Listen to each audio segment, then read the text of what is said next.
Hey everybody, so further to my video from yesterday entitled The Reform Party From Bad to Worse, it seems more information has come to light about their new candidate for Runcorn.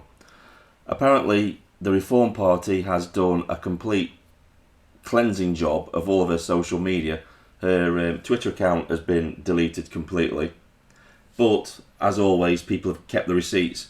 And as we can see here, she's been cozying up to some rather interesting people. Not as much Richard Rees-Mogg. I've got no idea who that guy is. Maybe people in the comments can know who that is, but we all know who that is. Gove, and anybody that's got anything to do with Gove isn't very good, in my opinion. But that's not the main thing, right? So all the social media is being deleted, cleansed, cleaned up to make her look like somebody that she isn't. So we'll go and take a look at this. So this is what Nick Tenconi has actually revealed. So apparently, as he says here, Runcorn by-election reform candidate Sarah Podin has deleted her ex account hours after it was exposed that she supports perverts and deviants reading to little kids. Whilst I was shutting down drag queen story hours, Poaching was putting them on. Reform is becoming worse than the Tories. Exactly. And it doesn't end there. It doesn't end there, but we'll get to that in a bit. So basically, she isn't who she claims to be. She's a Tory. She's an ex-Tory. But this is what we've been saying about the Tories as well. The Tories were conservatives in name only, weren't they? They weren't really conservatives. They were more Lib Dems themselves, which is why the Tory party was completely destroyed. It got taken over by the Liberals, and it just became more and more like another version of the Labour Party or the Lib Dem Party, a mixture of the both, than an actual Conservative Party, which is why at the last general election, its entire voter base just collapsed in on itself, and that's why we got a Labour government. And that's the same way that the Reform Party is going now. It's just going to become the Tory Party 2.0, not a Conservative Tory Party. It's going to become a Conservative, Liberal, Democrat / Labour bastardised entity that isn't fit for purpose, just like all the other parties in Parliament. Can you actually name one party in Parliament that actually stands for the people of this country, that isn't self-serving, that isn't with the woke mind virus rubbish? Because I can't at all. It's just they're all the same. They may argue amongst themselves, but that's all pantomime. That's all bullshit. That's just there for our benefit to say, well, look, we are really arguing about things in Parliament, but secretly behind closed doors, they're all pally-pally, and they don't really give a shit about this country. And some more information, they all went to Parliament and they all voted themselves another pay rise of I think it's they're getting paid now, what is it, £98,000 a year now for doing absolutely F all to serve the people of this country. They're getting paid that money to serve themselves. Anyway, I digress. So let's go and look at something else, because this is something else that is very, very interesting about Sarah. Is it Podin? I can't pronounce her name. Podin or whatever her name is.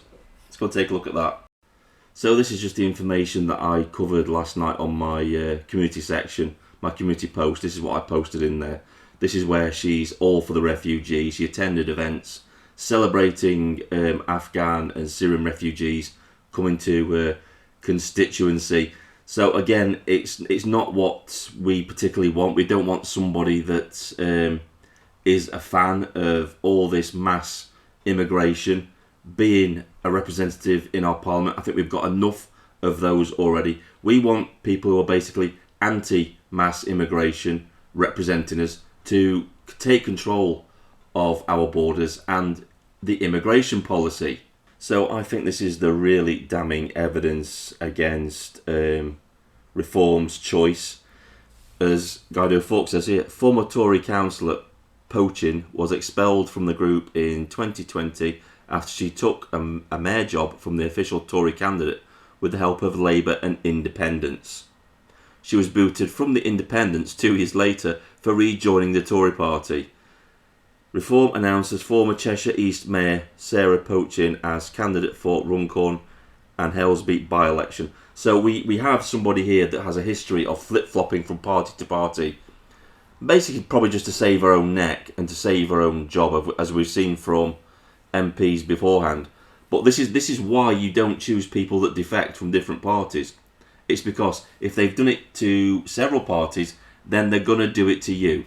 So what's to say that she gets into power for the Reform Party and then just ditches the Reform Party for the Tories? She's got herself back into power in that capacity. Now she's going back to the Conservatives. This is what's going to happen. It's just an absolute joke, isn't it? And obviously, we've got June Slater here that probably gives the worst take on the situation, because unfortunately, June thinks the sunshine shines out of Nigel Farage's arse, and she can't bring herself to criticise the Reform Party or Nigel Farage on basically anything at this point, even their candidates. So, yeah, she says here, as you can see, she says here that, well, at least it's better than the guy who beat up a constituent. Well, not much really, is it? We've still got a person who loves the mass immigration. We've got somebody that loves, basically, adult sex workers reading stories to children, and she's also arranged those events. So, not much better. Yeah, she's not violent, but she still wants to brainwash your kids with woke bullshit, and she still wants to flood the country with mass amounts of immigrants. So, not much better. Anyway, this is Vindicator, signing off.